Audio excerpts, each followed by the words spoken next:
जय श्री महाकाल। दोस्तों, हर इंसान का सपना होता है कि उसका घर खुशियों से भरा रहे, वहाँ शांति और प्यार का वातावरण हो। लेकिन सच यह है कि हर घर में कभी न कभी कलेश होता ही है। छोटी छोटी गलतफहमियां, आर्थिक परेशानियां, समय की कमी या फिर अहंकार, ये सब बातें मिलकर घर के वातावरण को बिगाड़ देती हैं। केवल दो व्यक्तियों के बीच का मामला नहीं होता, बल्कि उसका असर पूरे परिवार पर पड़ता है। माता पिता के बीच झगड़ा हो तो उसका सबसे गहरा असर बच्चों के मन पर पड़ता है और तनाव उसके व्यक्तित्व को कमजोर कर देता है। सोचिए, घर जो सुरक्षा और प्यार की जगह होना चाहिए, वही अगर डर और कलेश की जगह बन जाए तो कैसा लगेगा। लेकिन दोस्तों, ये कलेश रुक सकते हैं, जरूरत है बस समझदारी की। अगर हम चाहें तो हर समस्या का हल निकाल सकते हैं। झगड़े तब बढ़ते हैं जब कोई सुनना नहीं चाहता, जब हर कोई अपनी ही बात सही मानता है। अगर परिवार का हर सदस्य सिर्फ एक आदत डाल ले, पहले सुनो फिर बोलो, तो आधे झगड़े वैसे ही खत्म हो जाएंगे। गुस्से में लिए गए फैसले कभी भी सही नहीं होते। गुस्से की आग पहले घर की शांति को जलाती है और फिर रिश्तों को दाग बना देती है। इसलिए जरूरी है कि गुस्से पर काबू पाया जाए।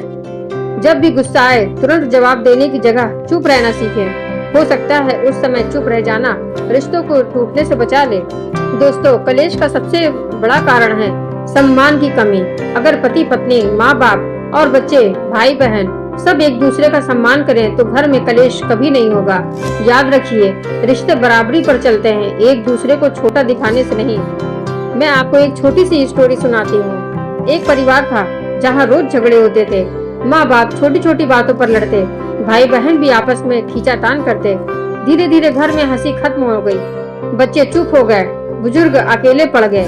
एक दिन घर की दादी ने सबको इकट्ठा किया और कहा, बच्चों, ये घर है, यह रणभूमि। अगर ये घर है तो इसमें शांति होनी चाहिए।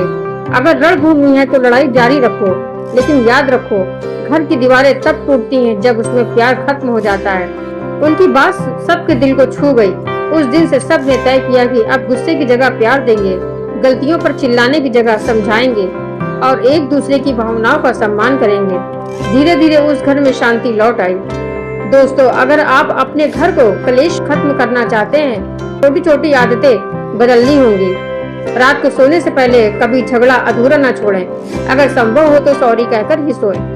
दिन में 10 मिनट परिवार के साथ बैठें। मोबाइल और टीवी बिना सिर्फ बातचीत करें। एक दूसरे की अच्छाइयों को देखना सीखें। बच्चों के सामने कभी झगड़ा न करें और सबसे जरूरी, ध्यान और प्रार्थना को आदत बनाइए। और जब मन शांत होगा तो घर भी शांत होगा। याद रखिए, घर में कलेश से केवल नकारात्मकता पैदा होती है। नकारात्मक सोच धीरे धीरे घर की खुशियों को खा जाती है, जबकि प्यार, दया और धैर्य ये सब घर को स्वर्ग बना सकते हैं। दोस्तों, जब भी कलेश की स्थिति आए, खुद से एक सवाल पूछें, क्या ये झगड़ा मेरे रिश्ते से बड़ा है? अगर जवाब नहीं है तो तुरंत कलेश को खत्म कीजिए और रिश्ते बचाइए, अहंकार नहीं। आज अगर आप ये ठान लें कि मेरे घर में कलेश नहीं होगा, तो सच मानिए आपका घर फिर से मंदिर बन जाएगा। घर वो जगह है जहाँ बाहर की दुनिया की थकान मिटती है। अगर वही घर कलेश से भरा होगा तो जिंदगी बोझ बन जाएगी। इसलिए आइए आज हम एक संकल्प लेते हैं। गुस्से की जगह धैर्य देंगे, नफरत की जगह प्यार देंगे, तानों की जगह तारीफ देंगे और कलेशों की जगह शांति देंगे। क्योंकि कलेश से घर टूटते हैं और समझदारी से घर जुड़ते हैं। अगर आप बदलना चाहते हैं तो आपका घर भी बदल जाएगा। अगर वीडियो अच्छा लगा हो तो इसे लाइक करें, शेयर करें और कमेंट करें और मेरे चैनल को सब्सक्राइब करें। जय श्री महाकाल।